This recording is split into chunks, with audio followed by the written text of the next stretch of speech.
Bismillahirrahmanirrahim. Alhamdulillah al-hayyul qayyum alladzi la ta'khudhuhu sinatun wa la naum. Asyhadu an la ilaha illallah wahdahu la syarika lah al-haqqul ma'lum wa asyhadu anna sayyidana Muhammadan abduhu wa rasuluhul ma'sum. Allahumma salli wa sallim wa barik ala sayyidina Muhammadin sirrillahil maktum wa ala alihi wa ashabihi wa dhurriyyatihi wa atba'ihi madaratin nujum, amma ba'du. Yang kita cintai dan kita hormati para habaib dan para alim ulama, para muhibbin hadirin hadirat rahimakumullah.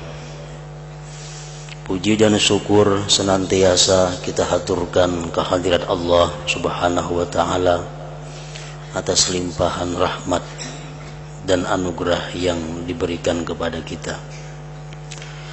Salawat dan salam selalu kita haturkan kepada junjungan kita Nabi besar Muhammad sallallahu alaihi wasallam dan kepada seluruh keluarga, para sahabat, zuriat dan para pengikut beliau.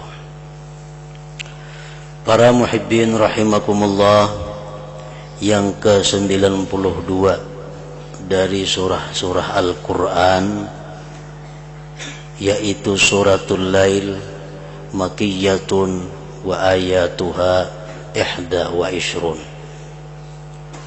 Surat yang bernama Al-Lail diturunkan di Mekah, dan ayat-ayatnya surah Al-Lail ini berjumlah 21 ayat. Berbagai macam pendapat ahli tafsir tentang sebab turunnya ini surat Al-Lail. Ada yang mengatakan bahwa surat Al-Lail ini diturunkan pada Abu Bakar Siddiq radhiyallahu anhu, yang mana beliau dikenal sangat membantu, menolong dan sosial kepada kaum muslimin, terutama kaum du'afa waktu itu. Dan ada lagi pendapat ulama tafsir yang menyatakan bahwa surat Al-Lail ini turun pada seorang laki-laki yang bernama Abu Dahdah, di mana diriwayatkan ada seseorang yang menanam pohon kurma. Menanamnya itu di perbatasan tanah dengan orang sebelah.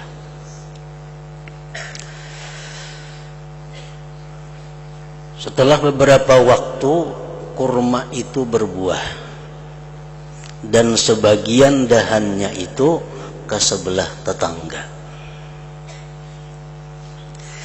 Nah, sedangkan tetangga sebelah ini banyak mempunyai anak-anak yang masih kecil, sehingga apabila kurma itu berjatuhan ke sebelahnya, maka anak-anaknya itu langsung mengambil kurma-kurma yang milik tetangga sebelah tadi.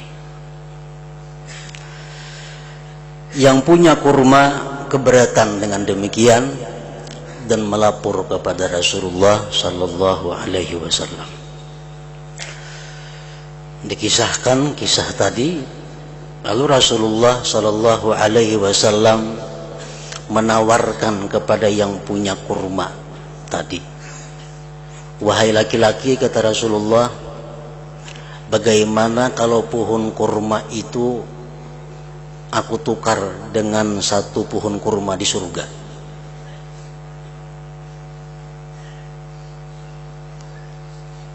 Artinya, relakan aja pohon kurma itu ke sebelah tetangga, karena nanti digantikan di dalam surga dengan satu pohon kurma.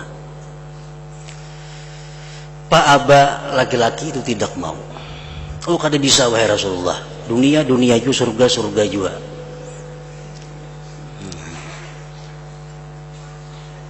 Kalau kada mau ya Nabi, ya kada usah, kada apa-apa. Nabi hanya memberikan jalan keluar.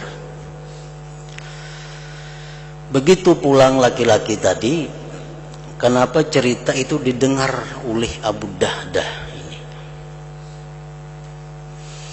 Lalu Abu Dahdah ini mendengar cerita tadi, langsung mendatangi laki-laki yang punya pohon kurma itu. Ujar Abu Dahdah, wahai laki-laki, ikam makun lah berhuruf pohon kurma ikam nang sabigin itu, nang sabatang itu, berhuruf lawan sakabunan, ampun ko 40 batang isinya. Nah ini cocok, dunia juga urusannya. Sabatang huruf 40 batang. Ujar lagi tadi, biris kalau kayak itu. Jadilah berhuruf sabatang pohon kurma, ampun Abu Dahdah. Nah 40 jadi ampun laki-laki tadi. Abu Dahdah pergi kepada Rasulullah sallallahu alaihi wasallam. Wahai Rasulullah, apakah masih berlaku tawaran yang semalam itu, bahwa sebatang pohon kurma yang di halaman itu hurufannya sebatang pohon kurma di surga? Oh masih, kata Rasulullah. Walladzi nafsi biyadihi, bersumpah Rasulullah, masih. Nah kalau demikian wahai Rasulullah, ambillah pohon kurma itu dan ulun nanti akan mengambil di dalam surga satu batang kurma. Rasulullah sallallahu alaihi wasallam memanggil laki-laki yang jiran tetangga yang banyak anak tadi. Dipanggil Rasulullah, lalu diberikan oleh Rasulullah pohon kurma itu kepada laki-laki yang jiran tetangganya tadi. Nah sesudah itu maka turunlah surah Al-Quran, suratul Lail ini, yang mana isinya adalah, sebagian dari kandungannya adalah memuji tentang perilaku Abu Dahdah tadi dan mencela perilaku laki-laki yang tidak mau menukarkan dengan satu batang pohon kurma di dalam surga. A'udzu billahi minasyaitonir rajim. Bismillahirrahmanirrahim. Wal laili idza yaghsha wan nahari idza tajalla wa ma khalaqadz dzakara wal untha inna sa'yakum lasyatta. Allah subhanahu wa ta'ala bersumpah demi malam apabila dia menutupi cahaya siang, dan demi siang apabila dia membuka gelapnya malam, dan demi Tuhan yang menciptakan laki-laki dan perempuan, inna sa'yakum lasyatta, sesungguhnya amal perbuatan kamu itu berbeda-beda. Ada yang seperti Abu Dahdah tadi, ada seperti laki-laki yang bakhil tadi. Allah sudah menyatakan inna sa'yakum lasyatta, sesungguhnya perilaku kamu itu berbeda-beda. Antara orang yang satu kelompok berbeda-beda tingkah lakunya, antara orang yang serumah berbeda tingkah lakunya, bahkan orang yang bersaudara pun berbeda akhlak tingkah lakunya. Al-Quran sudah menerangkan inna sa'yakum lasyatta.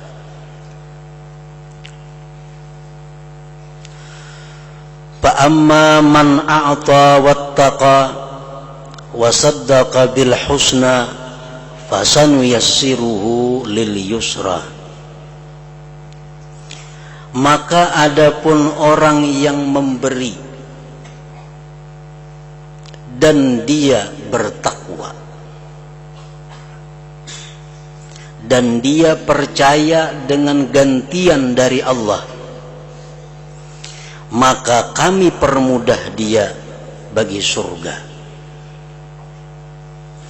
Nah, para muhibbin rahimakumullah,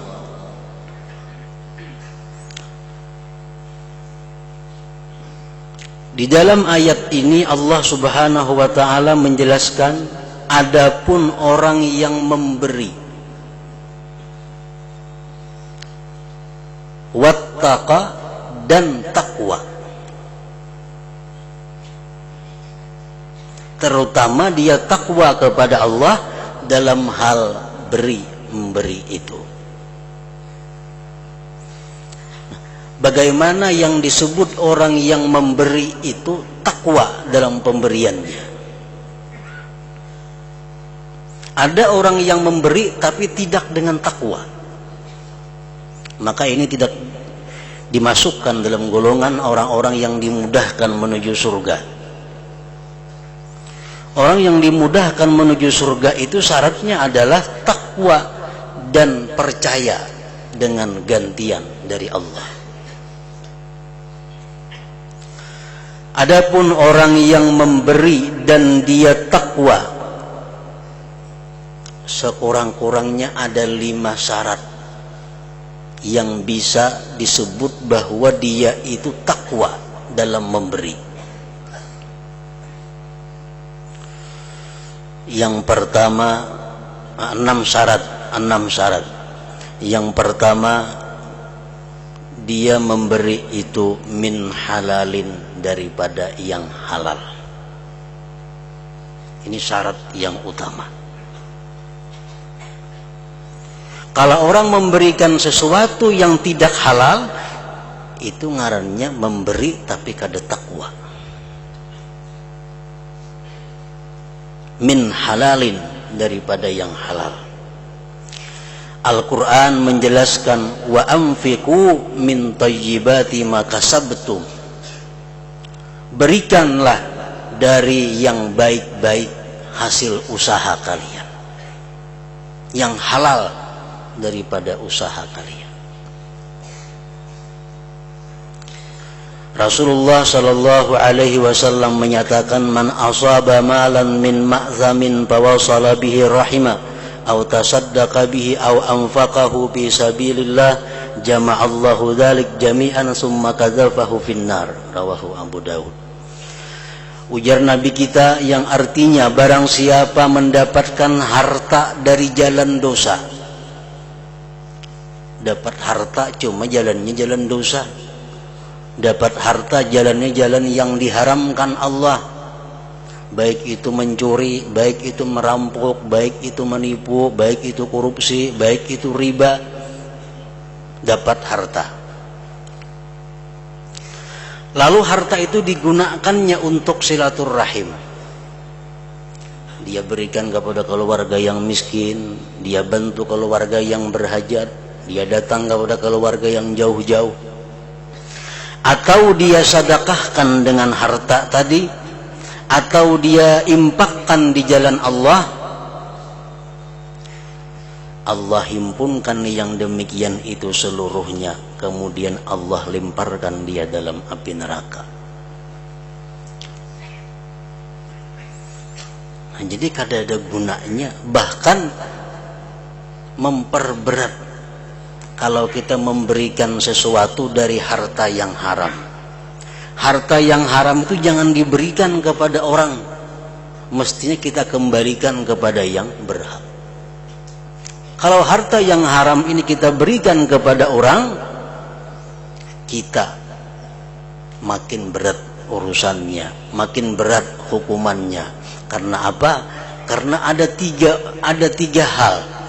Pertama, kita mengambil hak orang lain.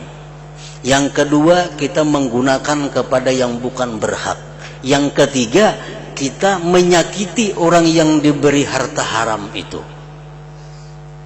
Orang yang kada tahu-tahunya kita beri harta haram, orang ini tak ganggu. Tahu kada tahu kalau kita makan harta haram itu pasti akan berpengaruh kepada akhlak dan tingkah laku kita. Apalagi tahu. Kita kada tahu bahwa ini harta haram, kita makan. Walaupun kita kada berdosa karena kita kada tahu. Tapi mempengaruhi dengan jiwa, sikap dan kelakuan kita. Karena sesuatu yang berasal dari haram itu otomatis akan menumbuhkan perilaku yang haram. Kalau kita makan sesuatu yang haram, otomatis mulut hendak bertutur nang haram, mata hendak melihat nang haram, telinga hendak mendengar nang haram. Karena kekuatan yang ada ini daripada yang haram. Nah, kalau kita memberikan harta haram kepada orang, kita merusak jiwa orang lain.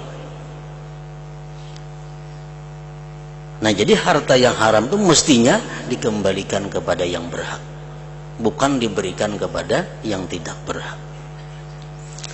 Nah, pertama, min halalin, daripada yang halal. Kemudian yang kedua, min jayyidin, daripada yang baik.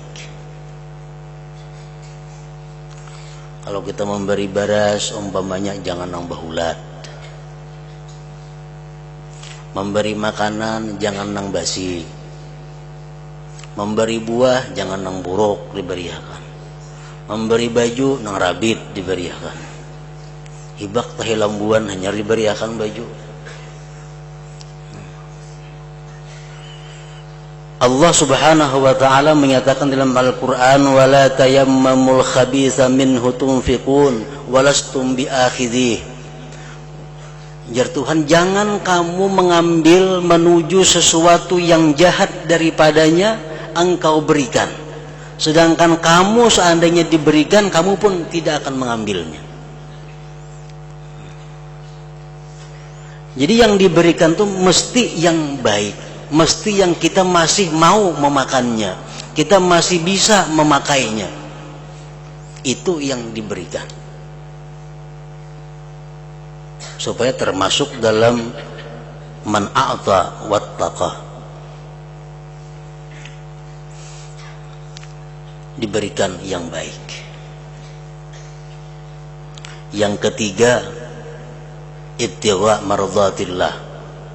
Memberi itu semata-mata tidak ada tujuan lain selain mencapai keridaan Allah.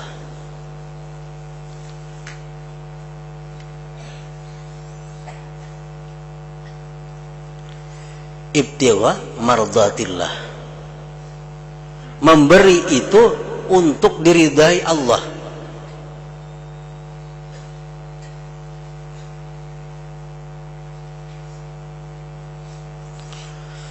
Yang keempat,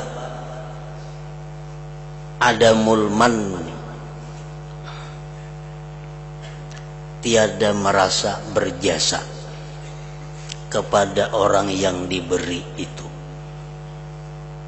Kita ini memberi orang, mengungkusi orang, jangan ada di dalam hati kita bahwa kita menanam jasa dengan orang itu, karena itu adalah haknya Allah.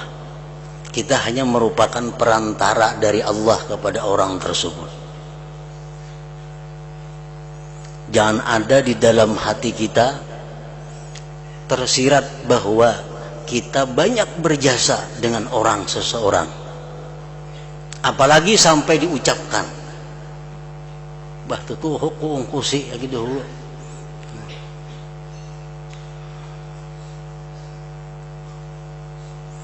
Nah, bila mana kita merasa berjasa dengan pemberian kita itu, kita sudah tidak tergolong takwa. Padahal antara yang memberi dan yang menerima itu sebenarnya adalah sama-sama berjasa. Yang memberi berjasa, yang diberi pun berjasa kepada yang memberi. Karena dengan diterimanya itu lalu ada yang menerima, lalu ada pahala. Jadi sama-sama memberikan keuntungan. Jangan hanya seorang yang merasa berjasa lawan orang.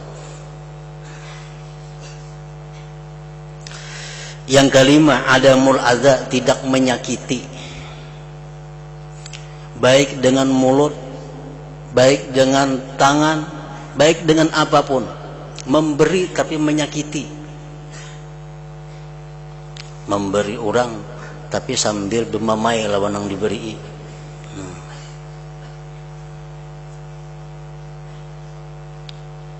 Allah Subhanahu wa ta'ala berfirman, la tubtilu sadaqatikum bil manni wal adza. Jangan kamu batalkan pahala sedekah kamu dengan manni wal adza itu.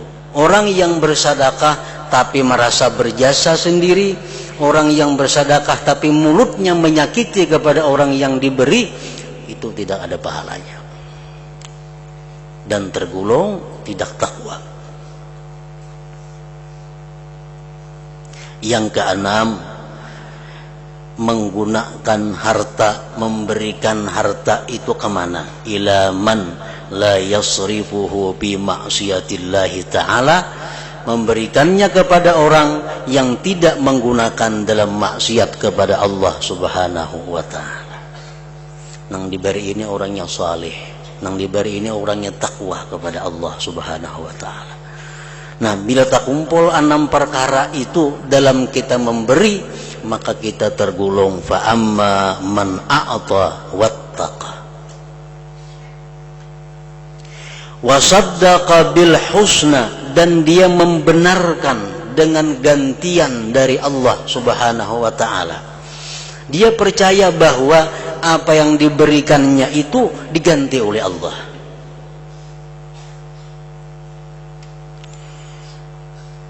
Rasulullah sallallahu alaihi wasallam bersabda, "Ma min yaumin yusbihul ibadu fihi illa wa malakani yanzilan, fayaqulu ahaduhum Allahumma a'ti munfikan khalafa, wa yaqulu al-akhar wa a'ti mumsikan talafa." Rawahu Muslim.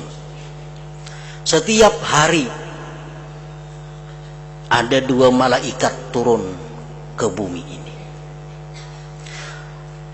Yang satu tugasnya berdoa, Allahumma a'ti mumfiqan khalafa, ya Allah berikanlah gantian kepada orang yang sosial. Tugasnya itu aja, doa aja. Seharian berdoa aja tugasnya. Allahumma a'ti munfiqan khalafa, ya Allah gantiakanlah orang-orang yang sosial itu, ya Allah gantiakan orang-orang yang pemurah itu apa yang diberikannya. Ada malaikat yang satunya berdoa, Allahumma a'ti mumsikan khalafa, ya Allah binasakanlah harta orang-orang yang bakhil itu.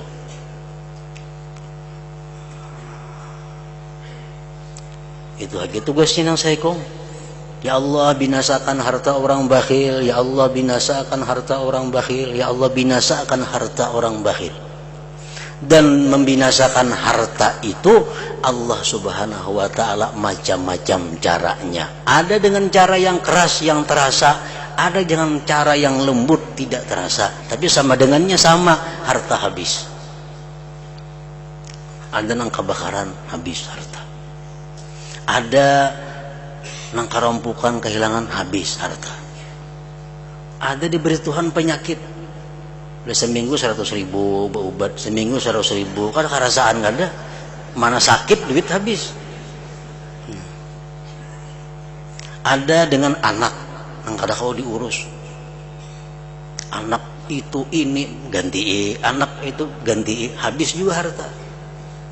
Karena doa dari malaikat, ya Allah binasakanlah harta orang-orang yang bakhil itu. Nah, orang-orang yang memberikan hartanya dan dia bertakwa dan dia percaya dengan gantian dari Allah itu, pasanu yassiruhu lil yusra, maka kami permudah dia bagi surga.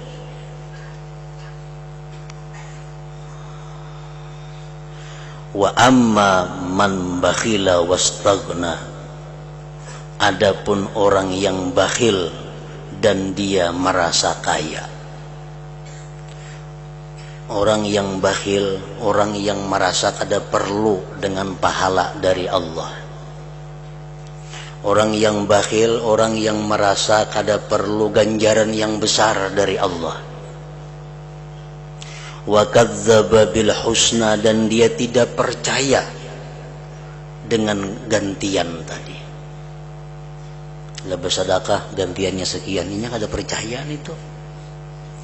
Pasanu yassiruhu lil usra, maka akan kami permudah dia bagi api neraka.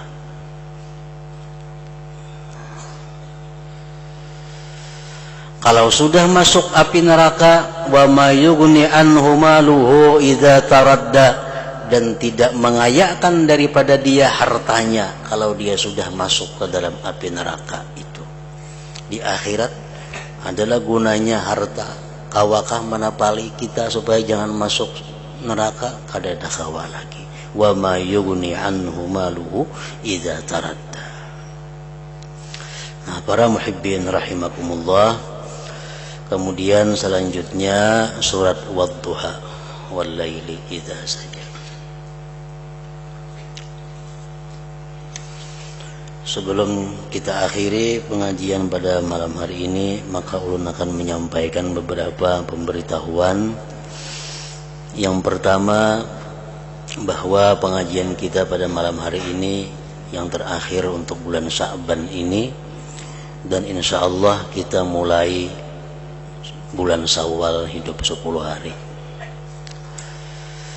Insya Allah kita mulai bulan Syawal hidup 10 hari, atau malam Selasa yang kedua sesudah Idul Fitri.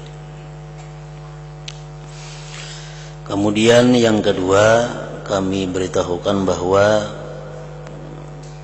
untuk mengisi kegiatan bulan Ramadan di Pondok Pesantren Nurul Muhibbin ini, maka diadakan setiap malam selain malam Jumat, setiap malam diadakan pengajian yang insya Allah materinya adalah ma'rifatullah, mengenal Allah subhanahu wa ta'ala dengan pedoman kitabnya yang bernama Huwallah.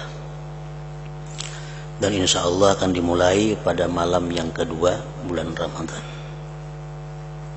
Dimulai pada malam yang kedua bulan Ramadan.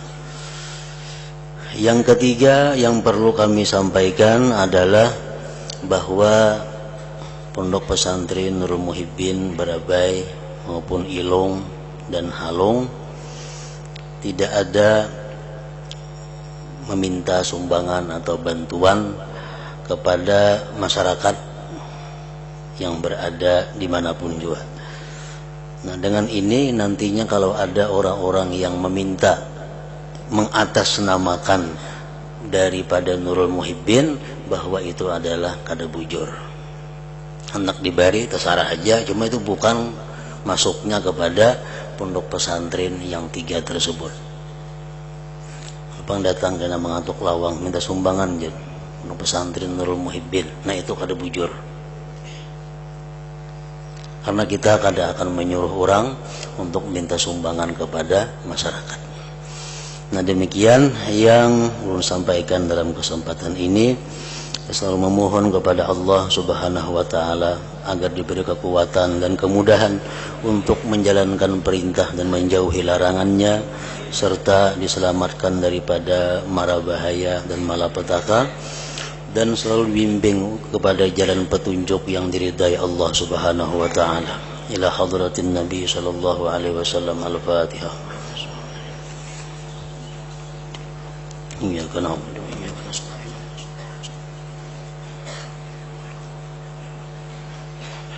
أشهد أن لا إله إلا الله وحده لا شريك له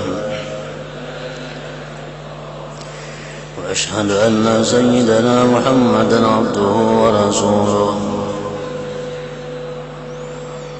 لا إله إلا الله نستغفر الله لا إله إلا الله نستغفر الله لا إله إلا الله نستغفر الله لا إله إلا الله ونتوب إلى الله لا إله إلا الله محمد رسول الله صلى الله عليه وسلم ويا أيها الرجل منه شفاعة صلوا عليه سلموا تسليما اللهم صل